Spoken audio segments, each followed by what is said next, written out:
0,01 detik yang diperhitungkan dengan cermat. Kemenangan di lintasan Formula 1 tidak pernah dimulai saat bendera start dikibarkan. Ia lahir jauh sebelumnya di dalam keheningan garasi yang steril, di mana ribuan simulasi dijalankan untuk menantang batas logika. Sebelum raungan mesin V6 hybrid memecah udara, sirkuit hanyalah sebuah teka-teki mekanis yang dingin. Setiap tim, mulai dari insinyur aerodinamika hingga pakar strategi, sedang melakukan ritual yang sama, mencoba membaca masa depan melalui angka. Mereka membedah setiap inci aspal, mencari tahu apakah karakter sirkuit ini akan lebih ramah pada tenaga murni di lintasan lurus atau justru menuntut pengorbanan downforce demi kestabilan di tikungan tajam. Meski tidak lagi dianggap sebagai benda mati, ia adalah organisme yang harus dikalibrasi agar selaras dengan tekanan udara dan kelembapan. Insinyur mesin akan beradu argumen dengan data telemetri, mencari celah sekecil mungkin antara performa puncak dan resiko kegagalan teknis. Namun, di atas semua kalkulasi matematis itu, ada satu variabel yang selalu menjadi hantu: cuaca. Di dalam pedok, radar cuaca dipandang dengan tingkat kecemasan yang sama dengan data mesin. Satu pergeseran arah angin atau penurunan suhu aspal sebesar 2 derajat saja sudah cukup untuk membatalkan semua riset yang memakan biaya jutaan dolar. Mereka tidak hanya mempersiapkan mobil, mereka sedang membangun sebuah skenario untuk menghadapi ketidakpastian. Inilah sisi brutal dari Formula 1 yang jarang terlihat. Di balik gemerlap lampu dan kecepatan yang mustahil, ada perang intelektual yang melelahkan, sebuah kompetisi di mana intuisi manusia harus bertarung berdampingan dengan kecerdasan buatan, memastikan bahwa saat pembalap menurunkan visor helmnya, ia tidak lagi sedang menebak-nebak, ia hanya tinggal mengeksekusi sebuah rencana yang sudah dimenangkan di atas kertas, jauh sebelum roda pertama menyentuh lintasan. Strategi antara lintasan lurus yang dominan seperti Monza dan lintasan yang penuh tikungan seperti Monaco menuntut kompromi teknik yang saling bertolak belakang. Lintasan lurus atau low downforce.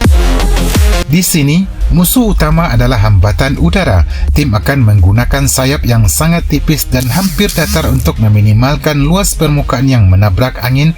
Setelah mesin difokuskan pada top speed dengan rasio gigi yang lebih panjang, membiarkan mesin mencapai putaran maksimal di ujung lintasan lurus tanpa menyentuh limiter terlalu cepat. Lintasan tikungan atau high downforce. Fokus beralih pada daya cengkeraman atau grip. Sayap mobil akan disetel sangat miring agar aliran udara menekan mobil sekuat mungkin ke aspal. Setelan mesin diatur untuk memberikan akselerasi instan atau torsi tinggi saat keluar dari tikungan lambat dengan rasio gigi pendek yang responsif. Kalibrasi mesin, oksigen dan ketahanan termal. Mesin F1 adalah unit daya yang sangat sensitif terhadap lingkungan. Peran tim teknis mesin di sini sangat vital. Kepadatan udara. Semakin lembab atau panas udara, semakin sedikit kandungan oksigennya.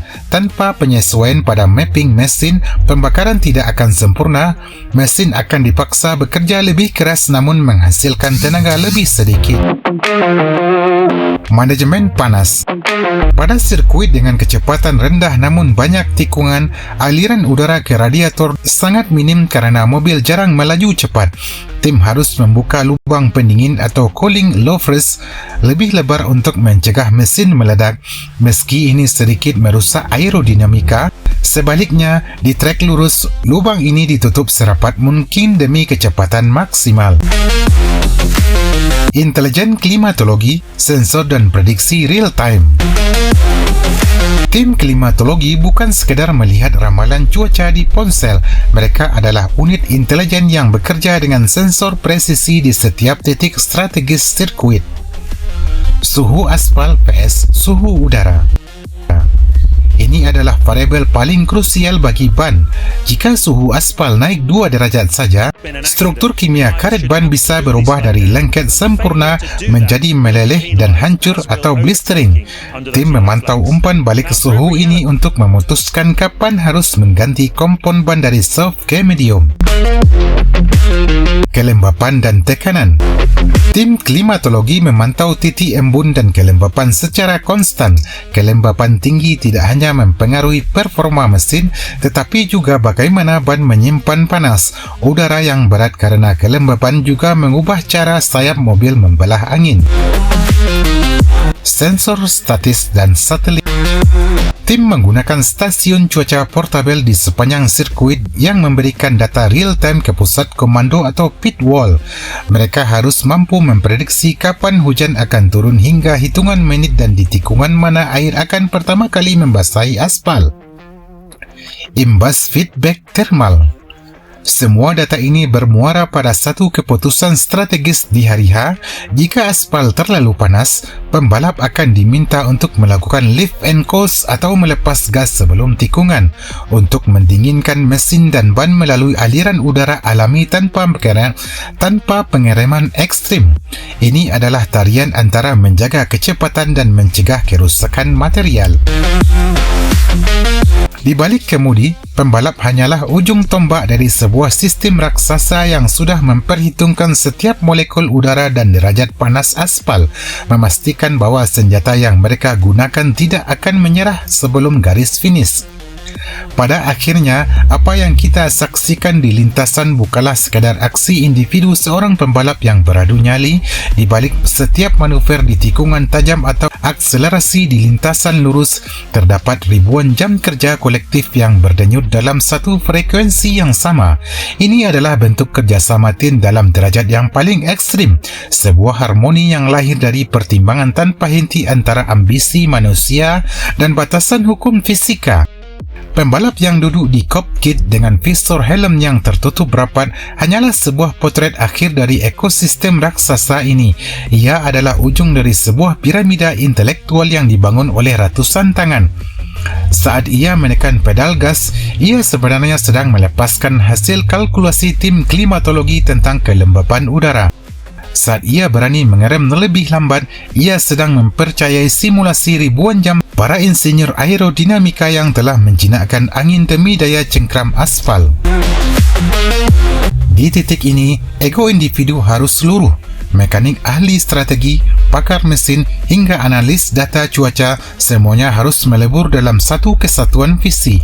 Jika salah satu instrumen ini sumbang atau jika prediksi suhu aspal meleset 1 derajat saja atau jika setelan mesin sedikit terlalu agresif untuk kelembapan yang ada, maka seluruh komposisi ini akan hancur berantakan. Kita seringkali terjebak pada narasi kepahlawanan tunggal di podium, namun Formula 1 mengajarkan sesuatu yang lebih mendalam tentang peradaban, bahwa pencapaian tertinggi manusia tidak pernah diraih sendirian. Kemenangan bukan milik satu orang yang melintasi garis finish pertama kali, melainkan milik sebuah harmoni yang mampu menyelaraskan ribuan variabel menjadi satu momentum yang sempurna. Pembalap di lapangan hanyalah wajah dari sebuah orkestra teknologi yang bekerja dalam sunyi, membuktikan bahwa level tertinggi kerjasama tim adalah satu-satunya mesin yang benar-benar menentukan siapa yang akan bertahan. Harmoni ini adalah pedang bermata dua. Di dunia di mana kemenangan diukur dalam per 1000 detik, ruang untuk kesalahan identifikasi adalah 0. Satu kegagalan dalam membaca variabel, baik itu suhu, cuaca atau karakter mesin, bukan hanya berarti kehilangan trofi, melainkan undangan terbuka bagi bencana. Sejarah F1 mencatat dengan tinta merah bagaimana perhitungan yang meleset bisa menghancurkan sebuah tim dalam sekejap. Kita bisa melihat kembali GP Jerman 2018. Sebastian Vettel dan Ferrari sedang memimpin klasemen dan balapan di depan publik sendirian. Tim klimatologi melihat hujan turun, namun mereka salah mengidentifikasi intensitasnya di bagian tertentu sirkuit. Mereka membiarkan Vettel dengan ban kering saat aspal mulai mendingin dan licin. Hasilnya, kesalahan identifikasi cengkeraman grip itu mengirim Vettel ke dinding pembatas. Itu bukan sekadar kecelakaan, itu adalah momen di mana gelar juara menguap dan mentalitas tim Ferrari hancur, sebuah tik balik yang mengubah sejarah karir Vettel selamanya. Atau ingatlah drama GP Rusia 2021. Lando Norris dan McLaren tinggal selangkah lagi menuju kemenangan perdana. Tim melihat radar cuaca, namun ada keraguan dalam mengidentifikasi kapan hujan deras akan benar-benar menyentuh aspal. Saat tim lain melakukan pit stop untuk ban basah, McLaren dan Norris memilih bertahan pada intuisi yang salah. Dalam 2 lap, lintasan berubah menjadi kolam es. Kemenangan yang sudah di depan mata berubah menjadi tragedi finish di posisi ke-7. Sebuah bukti bahwa data yang salah diinterpretasikan akan membuat teknologi jutaan dolar menjadi tak lebih dari bongkahan besi yang tak berdaya. Konsekuensi paling fatal bahkan melampaui papan skor. Kegagalan identifikasi mekanis akibat suhu ekstrim atau tekanan angin seringkali berakhir di pusat medis, atau lebih buruk lagi, Formula 1 adalah panggung di mana kesempurnaan adalah syarat minimum. Di sini, identifikasi bukan sekadar aktivitas mengamati, melainkan sebuah pertaruhan nyawa dan harga diri. Karena pada kecepatan 300 km per jam, tidak ada waktu untuk berkata, "Saya kira di lintasan ini hanya ada 2 pilihan, menguasai data dalam harmoni yang presisi atau menjadi bagian dari statistik kegagalan yang tragis." Karena dalam orkestra ini, satu nada yang sumbang sudah cukup untuk mengakhiri seluruh pertunjukan.